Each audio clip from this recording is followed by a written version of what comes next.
Max from Rian Jordan Digital Marketing joins us again here on E-Radio today, and last week gave us some very important tips on how important marketing is and the strategy for your business or your brand, and today more specifically bulk mailing as a marketing technique.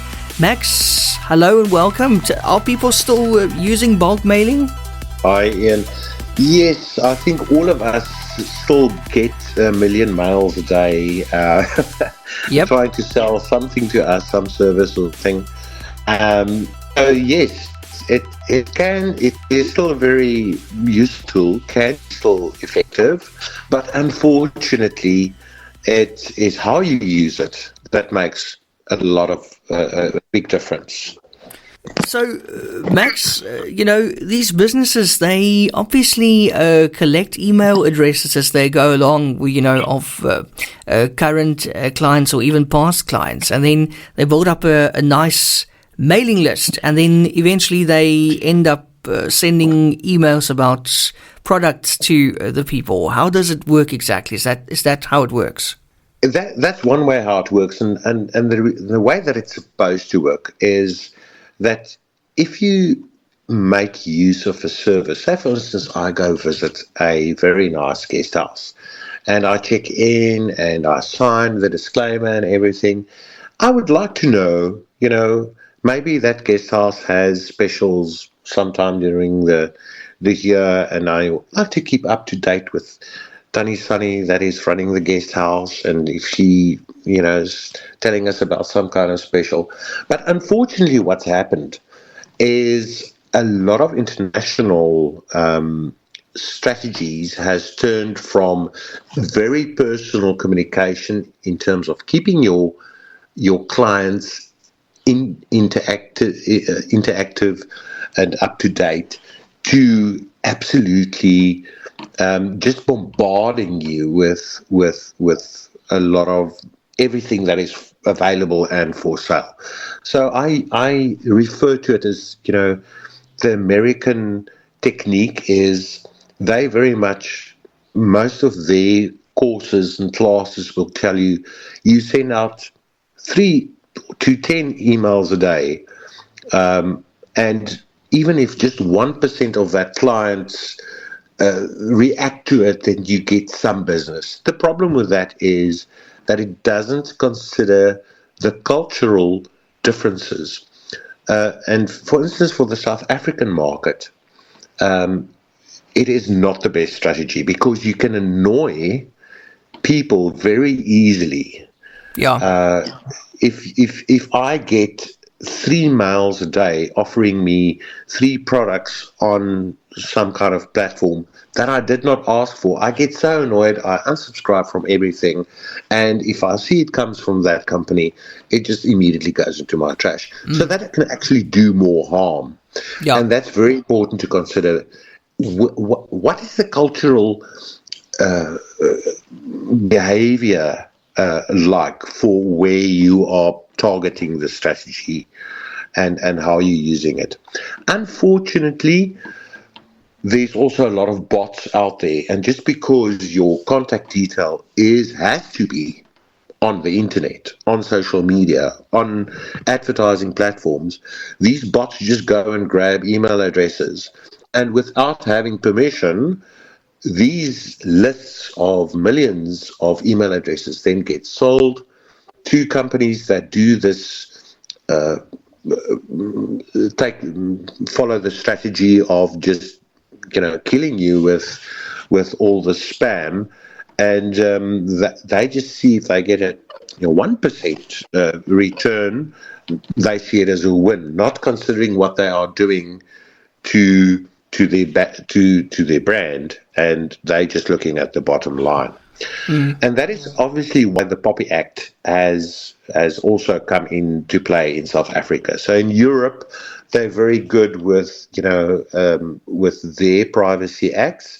South Africa's got the POPI Act now, and if you do not have permission to engage somebody in South Africa, you are actually can be liable for fines because of the POPI Act, which I think is a very good thing. But something that you need to consider, unfortunately, a lot of us businesses, then fall for the trick. You get approached by somebody, I've got a list of 100,000 email addresses of potential clients. Pay me X, Y, and Z amount, and you get all this, and you send newsletters, and then you get a lot of stinky replies saying, "Who gave you the permission to mail me about your service?" So that's something that you seriously need to consider. And in South Africa, it actually isn't legal to buy a mailing list like that. Ah, I see. So, okay, yeah, that makes sense, and I'm in a way, I'm very grateful for this POPI Act because it also protects us from spam calls, which is a very, very big problem. But like you said, these mails do more harm than good, because later on people, when they see your name, it's connected to a negative feeling of being annoyed and frustrated with those emails, and that makes the chances of them buying anything from you even smaller. Absolutely, and especially in a culture like South Africa, where and there's and in Europe countries as well, it's not a strategy to follow for a European market. It's not a strategy to follow for a South African market. If I mail my clients, they know what I'm mailing them is important. And you can see it in the statistics that they actually open my mail. They read what I'm saying. They know it's important because I don't bombard them with just general selling or attempts to sell something. And that's very important to consider. Is what you communicate in terms of newsletters should have a value to the client. I would say that is the first rule. Don't just bombard your clients because you want to sell your product. Look at it out of your client's perspective. And if your client can find value out of what you are offering, then yes, do the bulk mailing option. Now we get to the bulk mailing, and then for this, people use bulk mailing systems. What are you familiar with? What is the most popular bulk mailing system? I guess probably the most popular one is probably MailChimp. Yes. But something else that I want to talk about that a lot of people do not realize, and I actually do still get clients that try and send a marketing email from their Outlook to 1,000 recipients, and then they don't understand why all of it bounces. So first of all, that's not legal. And secondly, almost no host allows for, I think the average is about 12 recipients per email. Did you know that, Ian? No, I've never had that many people on one email. Jeez. That's sad. So if you send a mail if you send a mail to more than 12, well, it depends from service provider to service provider. But if you send for more than so many, then the receiving server sees, but this mail was sent to 1,000 people, so the likelihood of it being spam is 19%, and it classifies as spam, or they just flatly refuse to deliver it. And that is why you have to use a bulk mailing system if you want to engage with your clients. You don't want to sit and send to 3,000 people the same mail in batches of 5 at a time. That's one aspect. The other thing that I've also noticed or seen in the past is now you're sending a mail with your information to your clients, but the clients' email addresses are all visible as CC'd to each other. Whoops. Which isn't, there you're in trouble again. So important that you don't send a mail out where the other recipient's details can be exposed. And that's another reason why you do have to use a bulk mailing system. And then the last point that I want to mention there, once again, it's a rule, it's not optional, is having the unsubscribe button. In South Africa, if you don't have the button to say unsubscribe, and if you don't honor it, then you are once again liable for a fine and exposed to persecution. Unfortunately, we do get, once I've seen it, we see it a lot. There's a mailing distribution list called newsletter, but then they send out a newsletter for a specific product and they replicate that list. And at the end of the day, you have to unsubscribe from that company at all the lists, and you unsubscribe from the one list, and then they just duplicate the list and create another bulk mailing list, which is actually also illegal. It's annoying. It can become quite hairy. But obviously, you also want to use a bulk mailing system that allows you that unsubscribe happens automatically. When the client clicks on unsubscribe, you don't want to receive a mail to say, please unsubscribe me. If a client unsubscribes, you want the bulk mailing system to receive that unsubscribe notification and list that, client as unsubscribed. This POPI Act is really protecting us in a lot of ways, Max.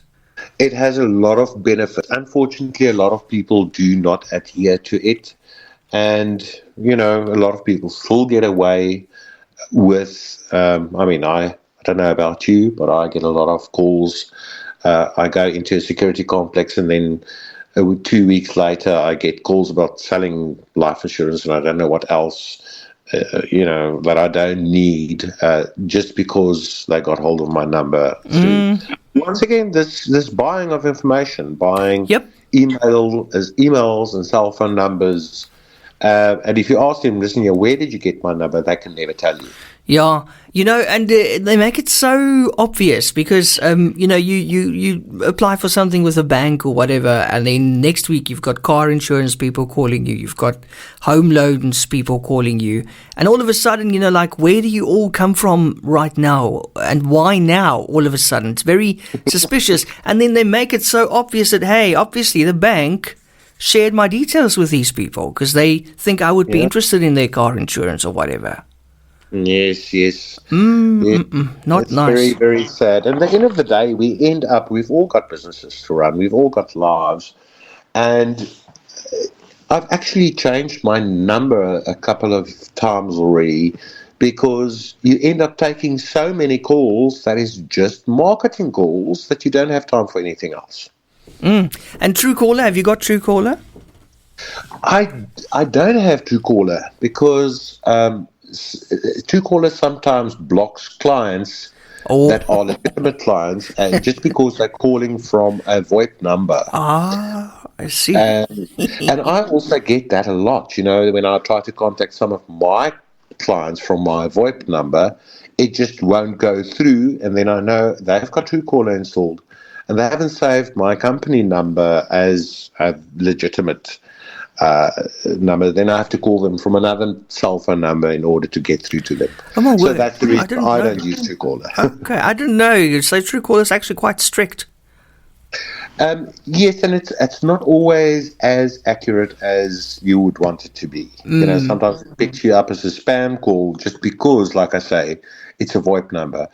And obviously, we can't have a cell phone line for every outgoing line in a business. Yeah. So, okay, thank you so much, Max. A lot of great tips again from you. And Max is from Riaan Jordan Digital Marketing, or RJDM. Thanks so much. This has been a very, very interesting and informative series with you. It's always a pleasure, Ian. Attention business owners and entrepreneurs. Are you ready to take your online presence to new heights? Look no further than Riaan Jordan Marketing, your one-stop solution for all your digital needs. Whether it's a stunning website, top-notch hosting services, eye-catching graphic designs, or social media marketing to boost your online presence, we can help. Our dedication to excellence and a track record of success is what sets us apart. Riaan Jordan Marketing is trusted by both South African and international clients, delivering results that speak for themselves. Don't miss out on the opportunity to transform your online presence. Contact Riaan Jordan Marketing today and let us turn your digital dreams into reality. Visit our website at rjdm.co.za or give us a call at 087 1488 408. Riaan Jordan Marketing. Your success is our priority.